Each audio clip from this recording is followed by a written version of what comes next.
On est en direct et nous recevons ce soir Maëlle Dessart qui a écrit plein de super bouquins. Merci. Donc déjà le cycle des tribulations d'Esther Parmentier et l'école de minuit aux éditions Rajo. Et puis on a aussi Dents de soie aux éditions Slalom. Et puis un autre petit bouquin qui n'est pas l'imaginaire mais qu'on a sur la table pour les gens qui ne l'ont pas et qui le veulent. Je sais qu'il y a des gens... Mais c'est pas l'imaginaire alors. Oui, mais il y a des gens en premier rang qui veulent tout. Ok. Voilà. Je valide. Hein. Donc on va commencer par parler des autres. On va commencer par parler des autres et des thématiques qu'on trouve dans les autres. D'accord. Parce que dans cela, il y a quand même, avant tout, du vampire. Oui. Parce que du vampire, quoi. Bah, tout le temps. En fait, c'est terrible parce que on me l'a fait remarquer, mais c'est pas du tout conscient. Ah, C'est-à-dire que c'est pas un choix au départ, on me dit allez je vais faire du vampire et tout, mais je pense que je suis génération Twilight. d'accord. J'étais pas mal traumatisée, voilà, tous mes premiers émois adolescents, je pense que voilà, tout est passé par là. Et effectivement j'en mets partout. Mais c'est pas du tout quelque chose que j'ai conscientisé à la base. Hein. Je me suis pas dit je vais devenir une autrice de Bitlit. Ça m'est tombé dessus. Non, puis c'est pas vraiment de la victime, parce que déjà c'est pas du vampire Twilight, c'est pas du vampire classique non plus. C'est du vampire très très décalé. Ben oui. Comment répondre à ça? Oui, c'est décalé après, volontairement, parce que c'est vrai que l'image du vampire qu'on voit dans la Bitlit ou dans Twilight, c'est toujours ce vampire un peu stressant, sombre, qui colle pas mal aussi avec cette idée de romance où le personnage masculin doit être un petit peu dangereux et balancer des vibes voilà, un peu inquiétantes, ce qui ne me plaît pas du tout. Autant dans les messages que juste dans le fait de me projeter dans cette situation. Moi, quelqu'un il m'envoie des vibes à la Twilight, je suis loin quoi. Je me casse quoi. Et donc je pense que c'était vraiment une envie un peu de retravailler ce personnage, mais de le rendre peut-être plus humain et de mettre le côté monstre ailleurs. Et puis on a du vampire de fantasy, parce que les deux premiers... Esther, c'est clairement de l'urban. Minuit, déjà, on est sur de l'intermédiaire. Sur du fantastique. Voilà. Ouais. Mais c'est du vampire de fantasy. Le troisième, c'est quand même assez rare comme Je principe. sais pas si c'est rare, mais... Bon. Dans un monde complètement... Okay. Oui, c'est d'accord. Si. Bah, après, ils sont un peu différents, parce que c'est des vampires d'inspiration un peu romaine. Je me suis un petit peu amusée. Je sais que ça énerve certaines personnes, mais la majorité de mes vampires peuvent marcher au soleil. Alors, il n'y a que Siméon dans l'école de minuit qui, lui, ben, voilà, il est vraiment bien embêté par cette incapacité à se promener dans la lumière du jour. Mais oui, la volonté après, je sais pas, de le transposer en fantaisie, c'était surtout pour que ça marche avec la fée des dents, on va pas se mentir. Il me fallait un truc avec des dents. Naturellement, le vampire, il s'est un peu imposé. Ça aurait pu être une espèce de loup-garou, mais j'aime vraiment les vampires, je crois. Donc à un moment, faut pas lutter contre ces impulsions comme ça. Donc, ouais.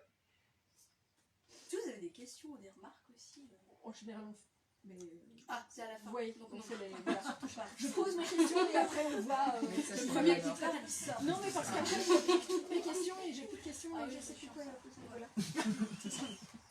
Voilà. Et le vampire, il est un peu tourné en ridicule. Oh oui.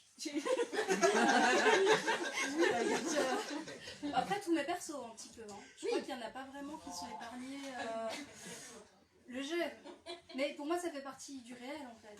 À partir du moment où un personnage vit des situations un peu malaisantes ou dans lesquelles il va se retrouver, je sais pas moi, face à un truc très concret de la vie qu'on a tous vécu, ça le rend réel et ça permet je pense aussi un petit peu de créer un lien avec un personnage qui n'existe pas, qui en plus fantastique, il y a des particularités qu'on ne peut pas comprendre. Bah, de le tourner un peu en ridicule, je trouve que ça le permet de l'aimer quoi. Alors qu'un personnage voilà, qui est juste fantastique et qui a pas... Bof, j'y crois pas trop, j'achète pas. Donc, Et donc il y a du vampire, mais il y a aussi ghoul, liche, des trucs qui en général on considère plutôt comme négatifs. Pourquoi est-ce que vous avez choisi de les inclure et de en faire des gentils? Je pense que c'est mon petit côté, moi j'aime bien j'aime bien les outsiders en fait. Je trouve ça assez chouette. Alors ça se fait de plus en plus, hein, où on prend justement les outsiders puis on les transforme en héros.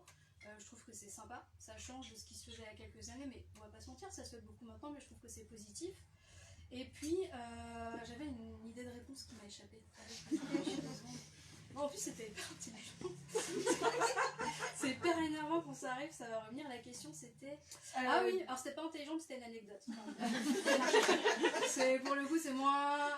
Je vous ai vendu un truc là, et en fait, non, pas du tout. Mais ce qui est intéressant, c'est que dans l'école de minuit, le personnage de Joël, donc la liche qui est amie avec Siméon, à la base, il n'avait pas un rôle aussi important que ça dans l'idée initiale du roman. Il ne devait pas être aussi présent. En fait, il me servait vraiment d'outil narratif, c'est-à-dire qu'il arrivait à un moment et il permettait de débloquer une situation. Et mon éditrice, elle n'est plus là maintenant, j'ai un jour, mais on en avait beaucoup parlé avec elle et on avait carrément repris toute une partie du roman en se disant non, mais il mérite d'être présent. Et c'est le seul personnage de tous mes romans pour lesquels j'ai fait ça. Il a eu le droit à une réécriture parce que en l'écrivant, d'un coup il a pris corps, il n'existait pas. Moi je fais des plans d'habitude avant d'écrire. Là il a pris corps d'une manière que j'avais pas envisagée. Et d'un coup on s'est dit ouais mais en fait ce personnage il faut l'intégrer. Donc il a une vraie présence parce que déjà il correspondait parfaitement, enfin il permettait de faire la balance avec la naïveté de Siméon, où lui vraiment c'était la personne qui maîtrisait tout l'aspect social, etc. du monde de Minuit. Et puis surtout,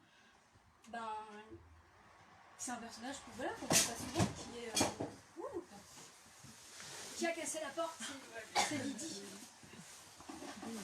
Mais voilà, donc c'était vraiment c'est un personnage qui a eu le droit à sa réécriture pour exister dans le roman. Alors, on avait l'idée des sidekicks et on va aussi rentrer dans le fait que les héros ne rentrent pas tout à fait dans les cases, parce que si on a un point commun entre Esther, Siméon et Navi, c'est que quand même les dictats du poids et tout ça, non. Non. Alors, oui, non, c'est intéressant je trouve justement de voir comment moi-même j'ai évolué vis-à-vis de ça. C'est-à-dire qu'on se retrouve avec Esther au début, je voulais faire un personnage qui était gros, mais qui n'était pas gros de manière anecdotique, c'est-à-dire que tout au long de son existence dans le roman, elle est grosse et elle continue de l'être. Donc la course-poursuite, elle va pas se péter 3 km, à tenir, souffler.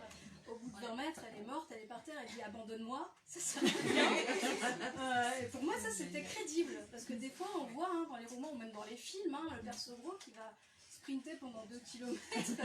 Moi j'ai dû choper un train et j'avais des râles de respiration pour revenir 20 minutes après. C'était extrêmement gênant. Et donc je pense à Esther et j'étais effectivement, si j'étais dans cette situation, je partirais du principe que je vais mourir. Et lâche l'affaire. Mais donc il y a quand même avec Esther un petit peu de grossophobie intériorisée. Parce que c'est comme ça que moi j'étais à l'époque, où vraiment, je sais que je suis grosse, c'est pas grave, j'ai pas à m'excuser. Il y a quand même des moments où tu sens le regard, ce genre de choses-là. Et donc dans Esther, on l'a. Mais pour moi c'est important parce que c'est quelque chose que j'ai pas forcément souvent vu dans les romans. Alors je repense à Bridget Jones, mais après je l'ai relu et je dis qu'elle fait 52 kilos. Je dis voilà, c'est les années 2000, c'était un peu violent. Mais voilà, pour moi c'était important. Mais après j'ai un petit garçon, 14 ans, et je vais parler avec mes mots à moi, mais c'est pas du tout ces mots-là pour utiliser le garçon de 14 ans. Quand il est venu, il m'a fait écouter Esther c'est cool, mais moi maintenant je suis un mec. Et quand je regarde les héros masculins, il faut qu'il soit casse-cou, il faut qu'il soit sportif, ou alors il faut qu'il ait un pouvoir spécial. J'aimerais bien un perso gros quoi. Et donc j'étais ok. Et donc c'est comme ça que Siméon en fait est venu. Parce que même moi dans mes romans, les personnages masculins, de nouveau Twilight, j'aime bien projeter mes envies là-dessus. Mais c'est vrai que j'avais jamais pensé au fait qu'il n'y avait pas forcément de représentation de ce genre-là pour les garçons. Alors il y en a sans doute que moi je connais pas, j'ai pas vu tout. Ah oui, dans l'Assassin Royal. Non. L'autre dans le Soldat Chaman. Il est gros dans le Soldat Chaman. Oui, à cause de malédiction. Mais il redevient maigre à la fin. La malédiction est levée et du coup il est plus gros. Il est quand même rejeté par sa famille. Parce qu'il est gros. Ouais, le passage sur la grossophobie est franchement pas mal. Mais c'est pas vraiment du jeunesse pour le coup. Non, c'est pas du jeunesse. En Je me jeunesse, souviens du Soldat Chaman, mais vaguement. Mais c'est triste que ce soit vu comme une malédiction aussi. C'est ça, c'est hyper triste. Voilà. Bon, alors là, pour le coup, lui, il le vit mal, mais c'était tout le principe qu'il le vit mal. Parce que l'idée, c'est justement d'accepter le fait aussi que les garçons aient une relation à leur corps qui n'est pas forcément facile non plus. J'ai l'impression que du côté des jeunes filles en littérature jeunesse, ça se démocratise de plus en plus. On parle des petites filles grosses, on parle des petites filles mal dans leur peau, on parle du regard en fait des gens sur les petites filles et tout ça. J'ai l'impression qu'on en parle beaucoup moins sur les petits garçons, mais de nouveau, c'est peut-être juste une impression. Mais non, ok, on dit non. Après, ce que je trouve bien, c'est que ça vient pas que de lui, ça vient aussi du fait que sa mère soit toujours sur son dos et que il y a sa sœur.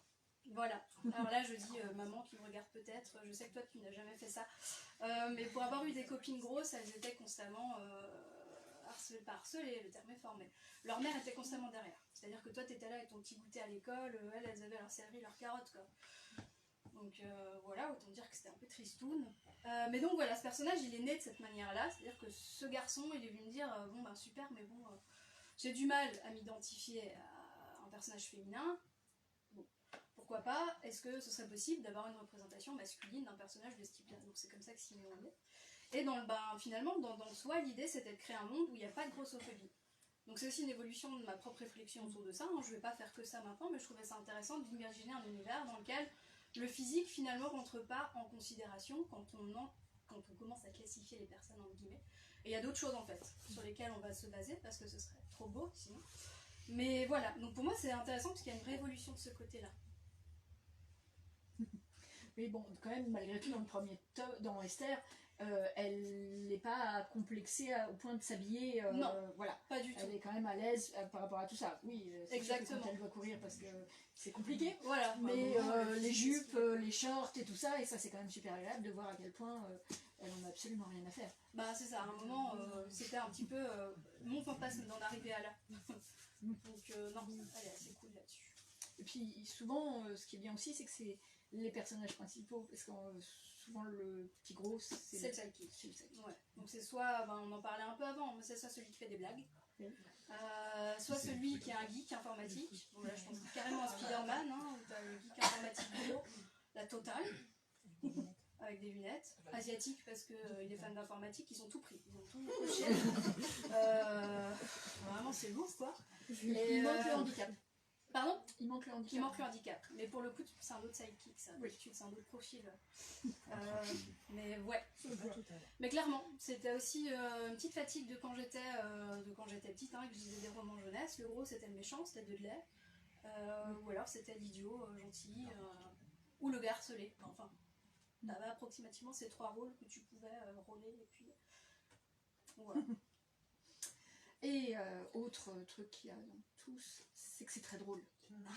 C'est vraiment très très drôle. Ça fait plaisir alors. Oui, c'est vraiment très très drôle. Et pour autant, il y a des moments plus. C'est pas que drôle. C'est pas que drôle. Bon, heureusement, oui, parce que je pense que ce serait lourd 400 pages de blagues pures. Des blagues à tout. Mais pour moi, l'humour, hein, c'est un outil qui est un peu sous-coté, je trouve. J'ai l'impression que tu peux faire passer énormément de choses via de l'humour. Mais des émotions qui peuvent être très profondes. Enfin, moi, je suis jamais autant drôle que quand je suis triste en vrai. L'enterrement de ma grand-mère, ça a été un enfer pour tout le monde. Parce que j'étais en spectacle, quoi. Je n'arrêtais plus. Vraiment, ça suffit, mais arrête-toi. Moi, je pouvais plus parce que j'étais triste. Et moi, je passais mes sentiments par l'humour en fait. Et je trouve que c'est un outil qu'on sous-estime trop facilement en fait, l'humour. Et il faut l'utiliser avec un peu de finesse, ce qui n'est pas toujours mon cas. Mais il faut un peu le doser. Enfin, moi j'ai plus tendance, alors je peux tout à fait adorer un roman dans lequel il ne se passe rien. Mais la plume est intelligente, il y a de l'humour, c'est malin, tu sens un petit peu qu'il y a quelque chose derrière. Je pense à La 8e couleur de Terry Pratchett, il ne se passe rien. Mais c'est merveilleux. Voilà. Et ça me va. Pour moi, le contraire est plus difficile. Une super histoire avec une plume hyper plate, je vais pas accrocher. Et donc, c'est malheureusement, heureusement, voilà, c'est quelque chose sur lequel moi je me dirige. Je préfère avoir de l'humour, des petites envolées, des fois des gros mots qui sont lâchés en plein milieu d'une phrase parce que ça ponctue le truc. Et ça me plaît bien.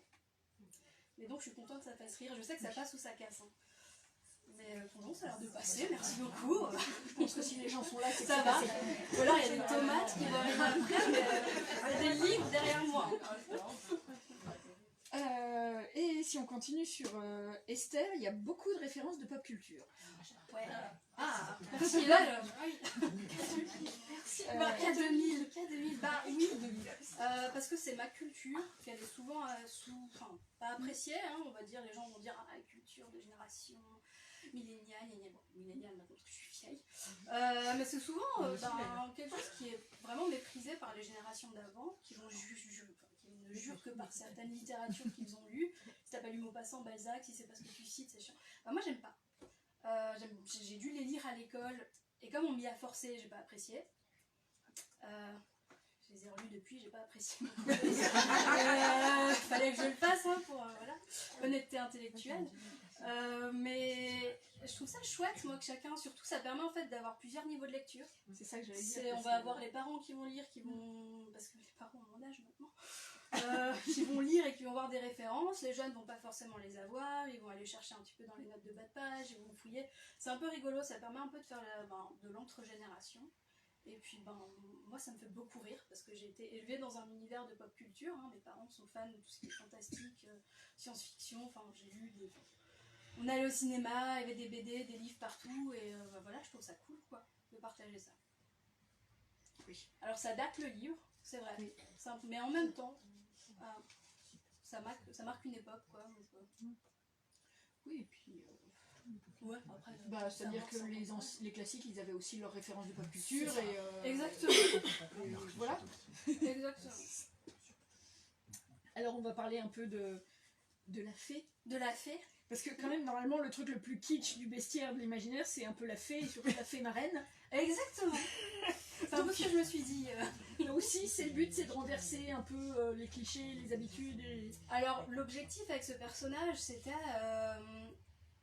faut que j'arrive à formuler ma pensée de manière cohérente, mais j'ai souvent vu dans les romans ou dans les séries que je regardais quand j'étais plus jeune, je dis pas que c'est encore le cas maintenant, mais la féminité comme étant quelque chose associé à de la faiblesse. Quand un personnage... Ok, je vois des gens qui font toujours. Quand un personnage est féminin, ça va être soit la nunuche, soit ça va être le personnage qui va être contre la protagoniste parce que elle va se faire ses oncles alors que la protagoniste elle est badass, elle fout des coups. Enfin, c'est toujours un personnage qui est un peu ridicule et j'aime pas cette image de la féminité ridicule et faible. Et je trouvais ça chouette d'avoir un perso qui est complètement rose, qui porte des froufrous, glatières, alors vraiment dans le stéréotype, hein, dans le cliché total, c'était voulu, mais qui peut en un claquement de doigts détruire le monde. Je trouvais ça hyper intéressant, et puis surtout un personnage qui s'excuse pas. C'est-à-dire que voilà, elle est rose, elle est grosse, mais il faut absolument pas l'embêter, et c'est un problème pour personne, ces aspects-là de sa personnalité. Donc c'était vraiment un but de repartir sur une féminité qui est plus respectée. Mais je suis allée très loin, j'ai poussé volontairement le curseur au maximum, parce que je trouvais ça extrêmement drôle. Et il y a de la marge.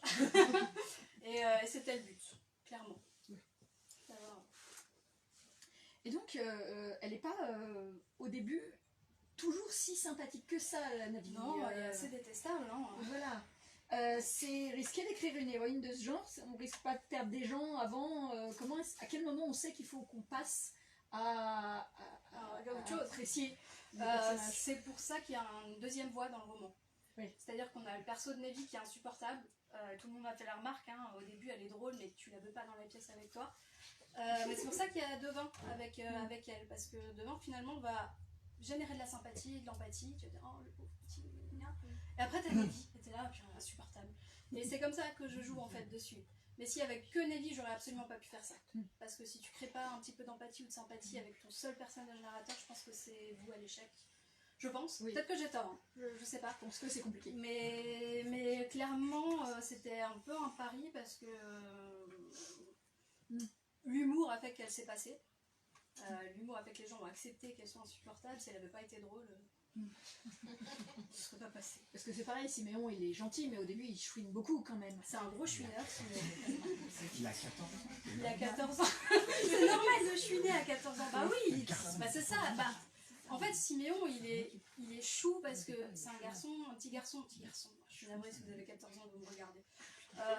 Siméon, c'est un ado qui voit sa sœur qui peut faire ce qu'elle veut, qui voit sa sœur qui réussit dans tout, qui voit sa mère qui est complètement amoureuse de sa sœur et du futur qu'elle projette sur elle.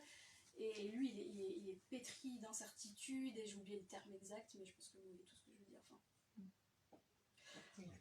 Il a 14 ans. Il a 14 ans en fait. Et moi je me souviens à 14 ans je suis non-stop. Hein. Enfin, c'était un enfer. Après il chouine moins quand même. Oui, après voilà. Il y a un moment donné, il y a un déclic. Justement qui chouine. C'est ça, c'est un peu crédible en fait. On voit pas souvent de garçons ados qui chouinent en fait. Surtout en vampire où ils sont censés être beaux gosses et torturés. Exactement. Il est torturé. Il est torturé. Mais il est pas beau gosse. Voilà. Mais c'est aussi l'objectif, hein, parce que pour moi les romans jeunesse, les romans young adultes, un petit peu entre ces deux âges, c'est aussi le moment où tu passes du passif à l'actif. c'est que tu vas subir ta vie au début, tu es vraiment dans un mode, bah voilà, je suis qu'un jeune, je peux rien faire d'autre que ce qu'on m'impose de faire, je vais à l'école, il y a des règles, il y a des parents, il y a tout, donc tu chouines. Et puis d'un coup, ces romans, tout l'intérêt, c'est ce moment où le personnage il va se dire, bah maintenant je vais prendre les choses en main, et je vais un petit peu changer le paradigme, et c'est moi maintenant qui va faire mes propres règles, qui va assumer les conséquences, et donc ben voilà, tu passes de l'ado qui est complètement écrasé par ce qui lui arrive, et parce qu'il a... Ah, ben voilà, au jeune homme qui d'un coup va se dire, en fait, là, à un moment, il faut faire quelque chose, et qui se transforme, et je trouvais ça sympa de le faire pour de vrai.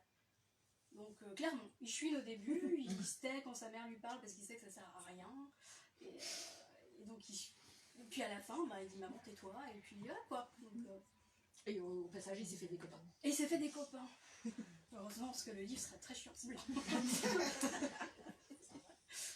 Alors, la colle de minuit, la suite, c'est pour quand? Je peux le dire? Ok. C'est pour février. Voilà. Donc là, il y a l'équipe Rajo. Si je dis tout, il n'y a pas de quoi le dire. Donc c'est bon. C'est en cours de correction avec mon éditrice qui est là. Il va être chouette aussi. Siméon il chouine un peu de nouveau, mais parce que vous avez vu le tome 1, il y a quoi chouiner quand même. Donc non, voilà, ça arrive. Les garçons chouinent beaucoup, lui il est très sur le garçon chouine, Non, mais acceptez-le. ça ne me semble pas. Bah oui, C'est ce merci. qui n'est pas réaliste dans les autres bouquins quand il chouine pas. Bah oui. Un ado qui chouine pas, c'est pas. Et est-ce qu'un jour, on aura un vampire de science-fiction? Ce serait cool. Parce qu'on a fait un peu le... Ce serait très cool, mais j'ai absolument aucune idée.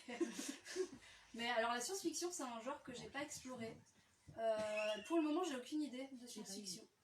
C'est clairement un truc qui, pour moi, nécessite que je lise beaucoup plus de science-fiction en fait. Pour comprendre justement les codes. Parce que j'aime bien écrire des choses dont je comprends les codes, pas forcément pour pouvoir les détourner en mode je vais révolutionner tout ça, mais au moins pour avoir un peu les codes de ce qui se fait, de ce qu'on aime.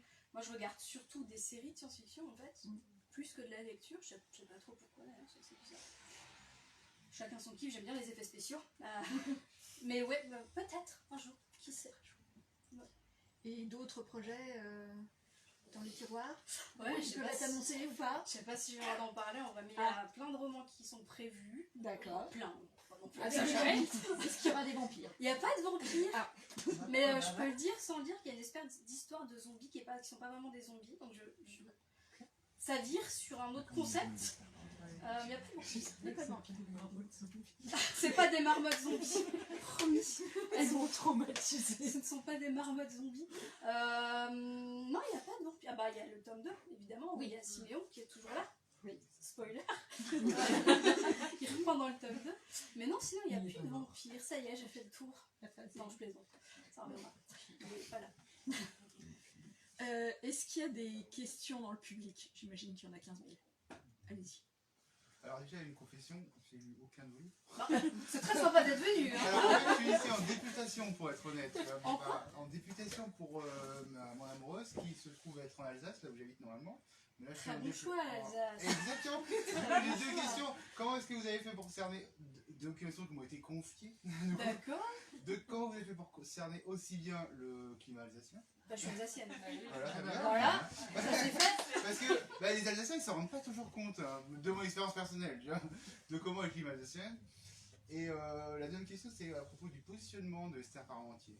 Ma femme est ultra fan, je lui dis avant, elle a beaucoup aimé, mais en même temps elle a trouvé que c'était bizarre la manière dont elle finissait dans la bibliothèque. Parce que nous, moi je l'ai pas vu. Je croyais dans le récit, j'étais il y a un moment. Non, je veux dire. Il arrive vachement vite dans le haut de la pile jeunesse plutôt que dans le bas de la pile adulte. En même temps, c'est un roman qui est passerelle, entre jeunesse et adulte. Et du coup, ce qu'elle m'en a dit, c'est qu'elle a trouvé que que ça allait plus vers la dimension adulte que la dimension jeunesse, quoi. Je veux dire, quand on a 14 ans, on sort pas vraiment le soir. Enfin, je fais que c'était devant. Ouais, exactement. Alors du coup, qu'est-ce que tu en penses du coup? Est-ce que c'était le bon placement pour elle qu'il arrive en haut de la jeunesse, ou qu'il aurait dû rester plutôt vraiment nettement dans les young adultes Non, pour moi qu'il arrive entre jeunesse et young adulte, ça match. D'accord. Du coup, je peux répondre en tant que libraire, du coup. Je trouve que c'est vraiment super intéressant d'avoir ce livre-là qui soit entre les deux, parce que j'ai eu beaucoup de situations où je le vendais autant à l'enfant qu'aux parents. Parce que, par exemple, l'exemple que je prends tout le temps, c'est il y a des références de Naruto et des références de K2000. Et voilà. Et il y en On est sur 30 ans de... le parent fait quoi Naruto c'est quoi et l'enfant fait K2000 quoi et du coup ils ont envie de le lire ensemble, donc c'est vraiment parfait pour une lecture commune ou partagée. Bon, merci pour la réponse. C'est pas mal, ouais. Mais du coup, C'était un peu l'objectif de se trouver sur un entre-deux. Esther était un petit peu plus âgée au début, on l'a rajeuni en fait avec l'éditrice, on a vraiment travaillé dessus. Mais c'était l'objectif d'avoir vraiment un roman entre deux. Je pense qu'une grande partie de mon lectorat, c'est des trentenaires, je pense. Entre 25 et... ça souffre si fort. Heureusement que j'ai pas de cheveux, parce que là, ça dans tous les sens. Mais parce que ça parle justement tout, et c'est exactement ça en fait. Et moi, je vois en salon, alors je fais pas énormément de salon parce que je suis très chiante en déplacement, j'aime pas me déplacer, ça m'angoisse. Mais je vois beaucoup en fait de parents qui viennent et qui me disent ah j'ai lu c'est trop bien et maintenant je le donne à mes enfants. Alors des fois leurs enfants ils ont 10 ans, moi je suis un peu genre oui, vous l'avez lu et vous le donnez à votre enfant de 10 ans. Donc, tu peux pas juger mais quand même. C'est ça exactement, il y a certains trucs là. Mais c'est assez sympa, ça crée justement des discussions, des lectures communes et ça parle un peu, moi j'adorais l'urban fantasy, la Beatlit quand j'étais ado, il y en a peu maintenant qui sortent. Et c'était aussi cette envie de remontrer un peu de Beatlit et d'urban fantasy comme je kiffais quand j'étais ado et d'en remettre en fait. Donc il y a aussi cet objectif là. Et quant à la question sur l'Alsace, je suis alsacienne en fait. Je viens de Colmar, c'est pour ça que l'école de lycée se passe à Colmar. Très bien, aurinoise en plus, très bien. Aurinoise, exactement, la vraie qui dit Manala et pas Ménéné. Voilà, d'accord, c'est la saison. Alors, Manala, non. C'est Manala, voilà, on est d'accord. Alors on a dit que ceux qui parlent, ils sortent. C'est Manala. Mais donc, voilà, je suis alsacienne, je trouve que c'est une région qui est hyper chouette, il y a beaucoup de contes, il y a beaucoup de légendes en Alsace. D'ailleurs, j'ai plein d'idées qui parlent, il y a plein de trucs chouettes. Non, ça c'est une amie qui a dit dessus, je peux pas expliquer. Il y a plein de trucs très chouettes en Alsace, on parle beaucoup de la Bretagne quand on parle du fantastique français, on parle beaucoup de Paris, mais en fait il y a toutes les régions alentours, on a tout un petit peu notre, je sais pas, notre truc à partager, donc pour moi c'était volontaire de tout mettre en Alsace. Et bah c'est super chouette. C'est super chouette, ça change. Et j'ai une question, pourquoi un sirène?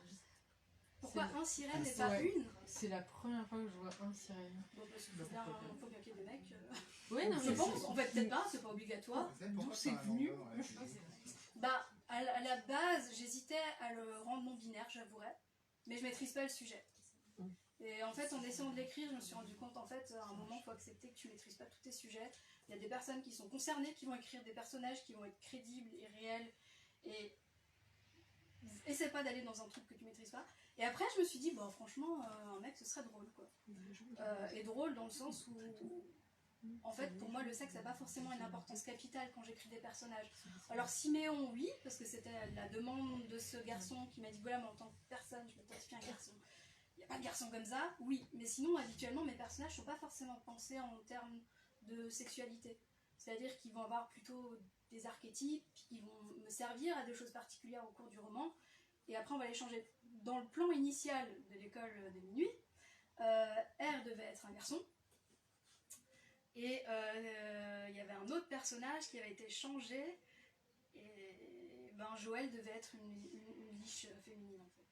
Enfin, ça a peu d'importance. Après, on a essayé d'équilibrer pour qu'il n'y ait pas qu'un groupe de garçons ou qu'un groupe de filles. Donc c'est pour ça qu'on... Mais en fait, pour moi, au final, le genre du personnage n'a pas forcément d'importance.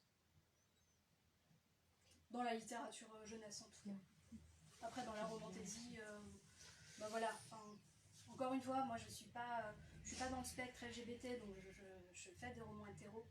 Parce qu'encore une fois, j'estime qu'il y a des personnes qui comprennent certaines choses que moi je ne comprends pas, et donc elles écrivent, ou ils écrivent des romans qui sont MM ou FF, je sais pas, les autres genres ensemble, mais voilà. Donc c'est pour ça que là, ça a une importance, mais sinon, en fait, pas trop, quoi, pour moi. Une autre question. Soyez pas timide, surtout, je crois que...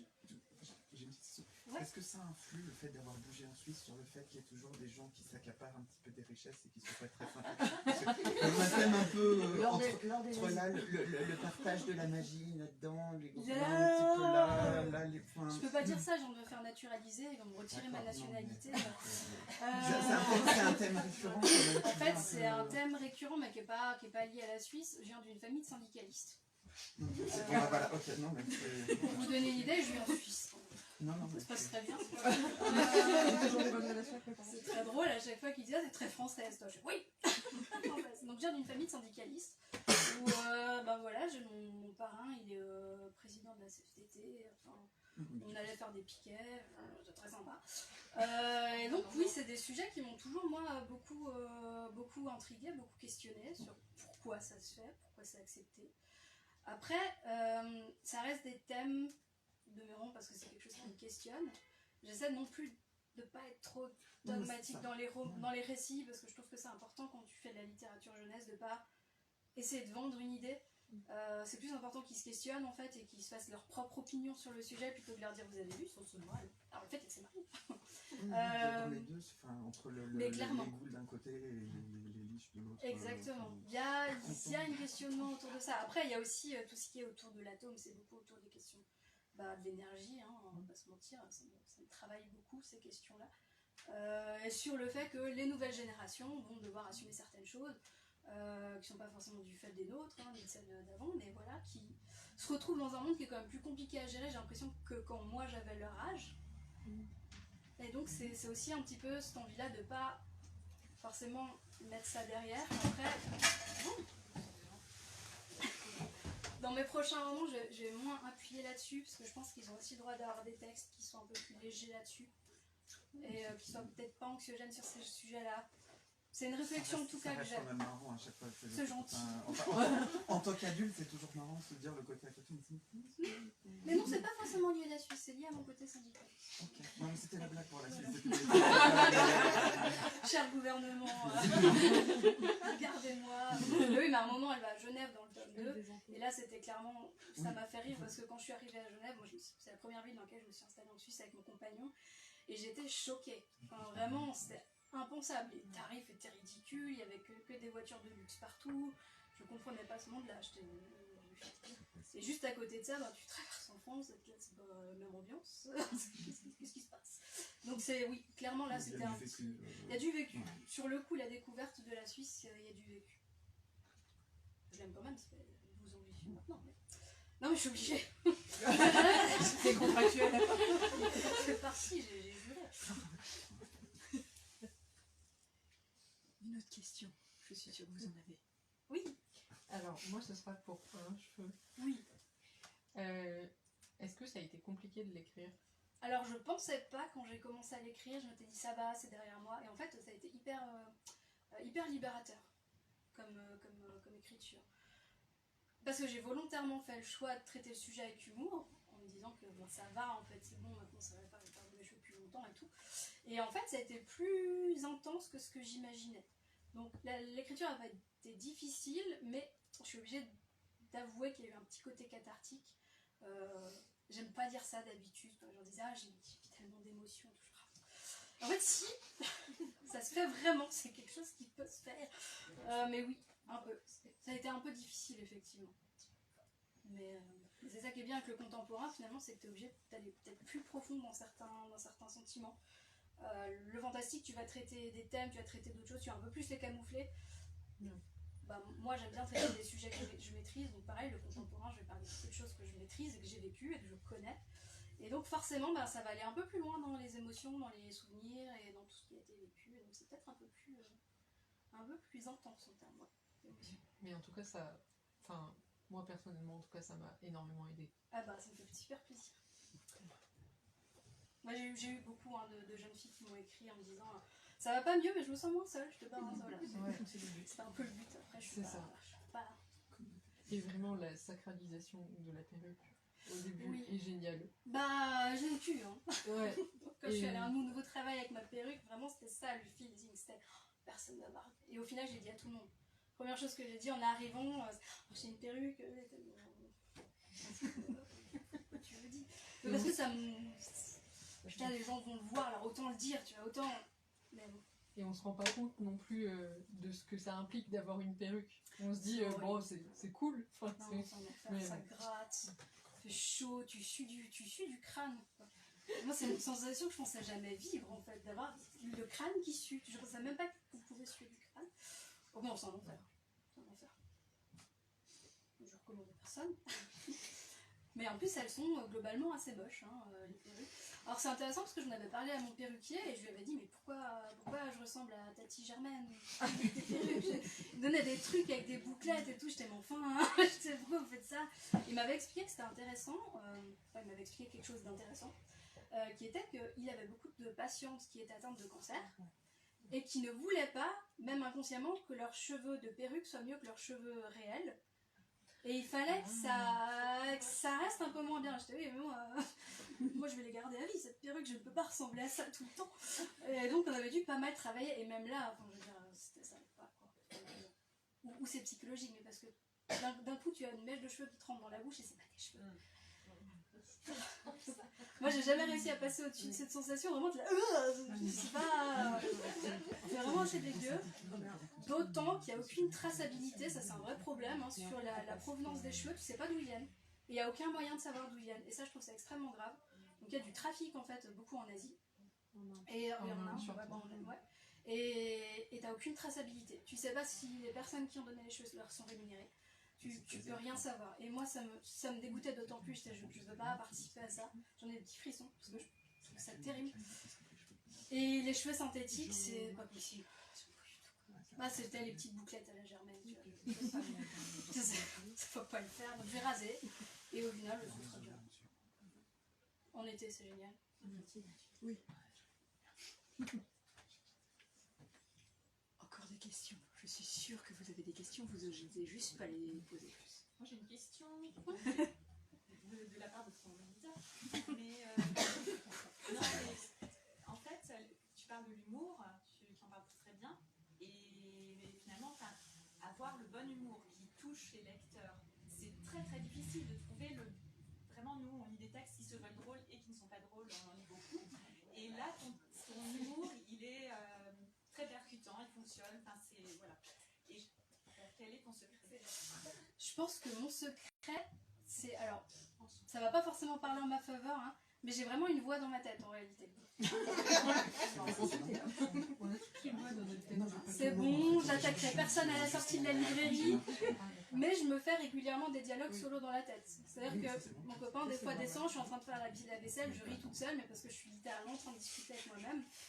Et je pense que c'est parce que c'est assez sincère. Comme je disais, moi l'humour c'est vraiment quelque chose que j'utilise personnellement quand je vais pas bien ou quand j'ai besoin de faire passer des émotions. Je vais jamais aller voir quelqu'un et lui dire écoute là ça va pas, il va le sentir à la manière dont je ris, à la manière dont je vais faire des blagues.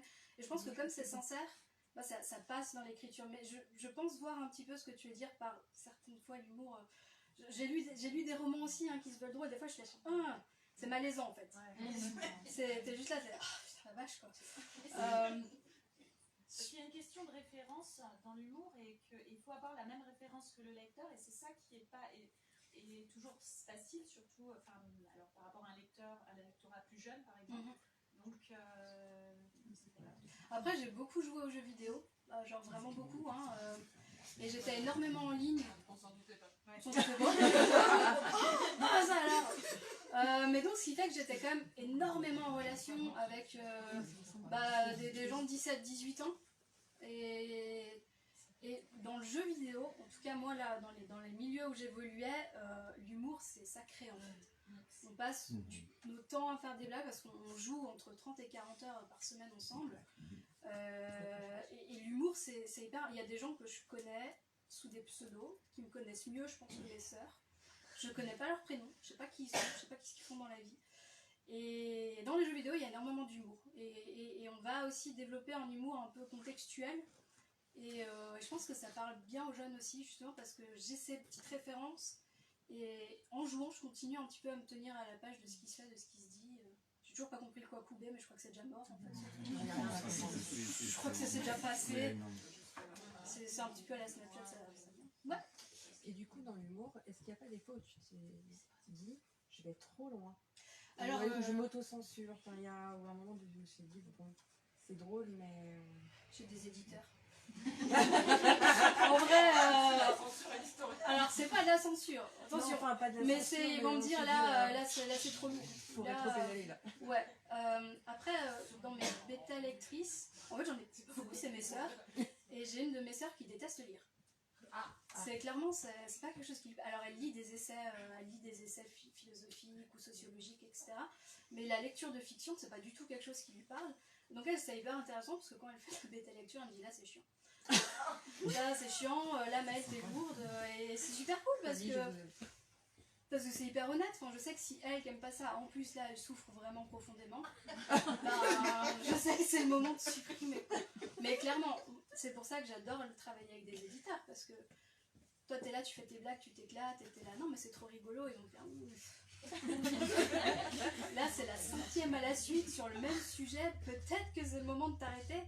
Et c'est tout l'intérêt de travailler avec un éditeur, notamment sur ce genre de texte un petit peu à la plume un peu particulière, quoi. C'est une très bonne question, moi je m'arrêterai jamais, hein, sinon Non, mais c'est très bien. ça s'arrêterait plus, quoi. Moi, j'ai adoré, mais... Non mais il y a eu un énorme travail, en vrai, sur le premier Esther, je crois qu'on a viré 25% du roman. C'est Ah non, mais c'était hyper redondant. C'était méga redondant. Il y avait des blagues qui se répétaient. C'était. Mais c'est une jeune, c'est normal, on est pas subtil quand on est jeune. À 19 ans, en plus, il y avait des blagues que tu Tu décrivais tout en fait. Mais oui, c'était hyper chou parce que Florence, adorable, elle me regardait. C'est pas utile de savoir qu'il utilise sa main gauche, mec. C'est quoi, ça change tout? Elle fait, ça change absolument rien. Okay. Mais oui, carrément. Et on est sûr que c'est une trilogie, Esther. On est sûr que c'est une trilogie. Il ne peut pas y avoir un 3.5. Un 3. Je déteste ceux qui font des 3.5. Ouais, mais tu fais un 4 dans ce cas-là. Sois clair. Une saison 2. Une saison 2 avec le Quand elle a 25 ans. 5 ans après. En version adulte. En version Avec beaucoup. Un retour, Il va y avoir plus de avec un retour inattendu d'un perso qui nous a fait tous pleurer. Oh, je sais de qui tu parles. Ne regarde pas, il est là. Non, ou avec d'autres personnages, genre avec Marine. Non mais il y a mes éditeurs là, c'est le moment d'y aller. Hein. Il y a des otages à prendre. Ok. Ok. Je vous donnerai les mots et la clé. Et oui, après 3 tomes, c'est déjà bien. C'est pas assez. C'est pas assez. Ah ouais. Non mais pour un premier roman, c'est pas mal. Oui, pour pour le le premier roman, roman, c'est pas Putain, mal. vous êtes jamais contents. Hein. On est des lecteurs, on est jamais contents. C'est vrai, c'est le but. Non, si on est content, on en veut plus. Ouais, c'est plutôt positif pour moi. Ouais. Merci beaucoup. Là, c'est shotgun. Bam. Mais j'apprécie la question. Merci, ça me touche beaucoup. Mais vous aurez un tome 2, il y a quand même... Oui, mais Esther, on l'a dit ensemble. Ouais, mais cool, Esther. Est-ce qu'il reste une petite Je question? sais pas, ouais. École des minutes. Voilà. Je me demandais, de tous vos personnages que vous avez écrits, lequel vous identifiez le plus? Oh là là, c'est une question qui est difficile. Ouais, c'est hyper compliqué. Alors c'est pas du tout Emma dans un cheveu, on aurait pu croire que, mais en fait pas du tout. Parce que j'ai pas du tout vécu ça de manière aussi traumatique qu'elle. Esther, c'est plus un mix entre moi et ma petite sœur. En fait, Esther, c'est beaucoup ma petite sœur. Donc, tous ceux qui me disent ah j'aimerais trop une pote comme Esther, je te présente ma sœur.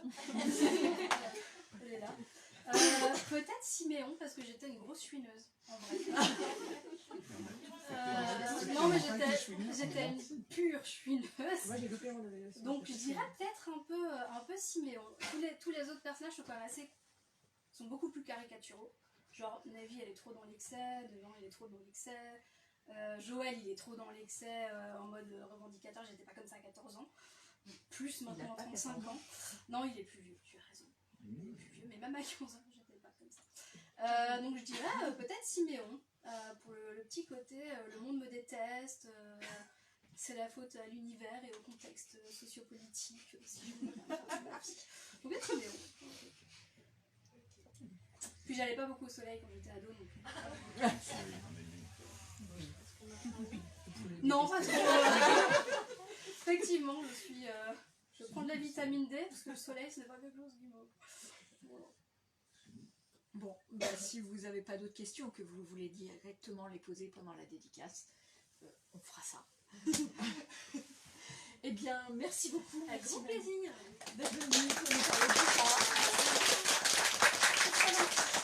ça.